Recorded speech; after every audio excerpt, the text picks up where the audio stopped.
each other. Thank you. So I have a lot of confidence in both leaders. We'll keep these commitments. I know they're going to keep them and follow through on the agreement and create a much brighter future for the people of their countries and their heroes within their countries because of today. This is a big story. And so much is being written and said. All of the newscasts have it at the top of the list. And they are heroes, and we want to keep it that way. Today, the United States is also signing our own bilateral agreements with the Congo and Rwanda that will unlock new opportunities for the United States to access critical minerals and provide economic benefits for everybody. And we'll be involved. We're sending some of our biggest and greatest companies over to the two countries, and we're going to take out some of the rare earth and take out some of the assets and pay, and everybody's going to make a lot of money. These are just two of the many new agreements related to mineral supplies that my administration has achieved this year, including with Australia, Japan, Kazakhstan, Malaysia, South Korea, and many other countries. With all of these agreements, we're forging new economic security partnerships that protect the interests of America and our friends and partners, and a core feature of my administration's national security strategy, a big part of which is the tariffs. We're taking in trillions of dollars in tariffs. Nobody's ever seen anything like it, and it's given us really great national security. We'll be paying down debt. We'll be making distributions to people, and we're really doing a job.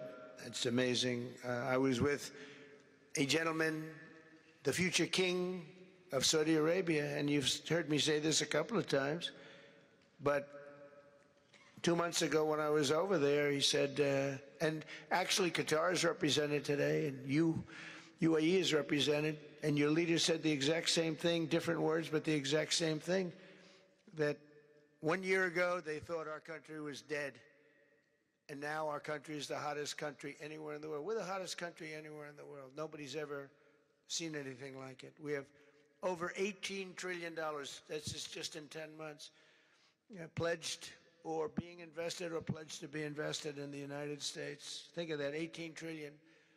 The highest amount we've ever had is 1.5. Under the Biden administration, they did much less than 1 in 4 years. Think of that. So they did less than 1 trillion in 4 years. We have 18 trillion in 10 months. It's going to be much more than that, too. No other country in history has ever been close, no matter what country you pick. So I want to thank you again, everybody, for your great vision, and I want to thank the people, especially the people that we named. Some of the others that unfortunately we didn't name, we just couldn't do that.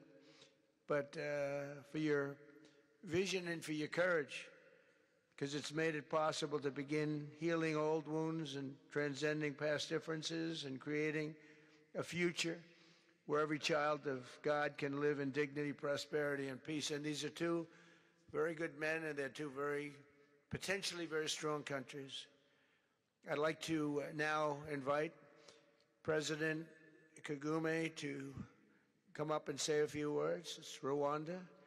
And then, if I may, President of DRC, who really is doing a great job. These are two men that are doing a great job. And again, they are so respected because of what they're doing today and the mission that they've really, I think, accomplished. And we'll see how it all works out, but I think it's going to work out really great. They want to get on to other ways of living for their people, and they're great leaders. Thank you very much.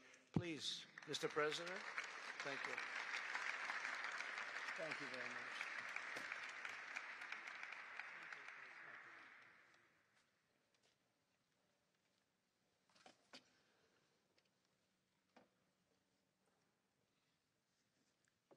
Excellency Donald Trump, President of the United States of America, Excellencies, heads of state and government and former heads of state, distinguished ladies and gentlemen, I want to begin with some words of thanks. First, My fellow heads of state and government from Africa, your presence here confirms that these efforts enjoy the broad support necessary to succeed. I also thank Minister of State Kulaifi, representing His Highness Sheikh Tamim bin Hamad of Qatar. The role of Qatar has been absolutely central in getting us to this point.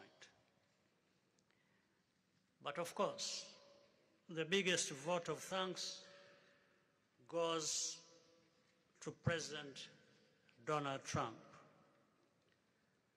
No one was asking President Trump to take up this task. Our region is far from the headlines. But when the President saw the opportunity to contribute to peace, he immediately took it. This conflict has lasted for 30 years. We have seen countless mediations and efforts, but none has succeeded in resolving the underlying issues. President Trump introduced a new and effective dynamism that created the space for breakthroughs. His approach is even-handed, never taking sides. He orients us toward the future, not the past, emphasizing that the dividend of peace is prosperity and investment, including from the United States. More importantly, President Trump's approach is pragmatic. The process has not become an end in itself. All of these elements filter down to his dedicated team, and here I want to single out Secretary Rubio and Masad Boulos for special appreciation. We would not be here today without their efforts. And as a result, we have the clearest and most viable path forward that we have ever had. These accords provide everything needed to end this conflict once and for all. If this agreement falters and things do not work out as they are supposed to, the responsibility will not lie with President Trump, but with ourselves.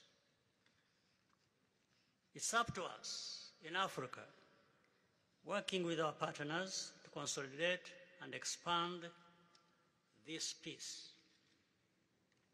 There will be ups and downs on the road ahead.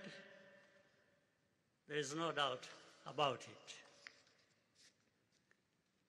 Rwanda, I know, will not be found wanting. I can assure you of that. Our only objective is and has always been for our country to be safe and secure after having endured so much tragedy. We now only want to look forward in confident expectation of a prosperous and stable future. Mr. President, Excellencies, I thank you for your kind attention.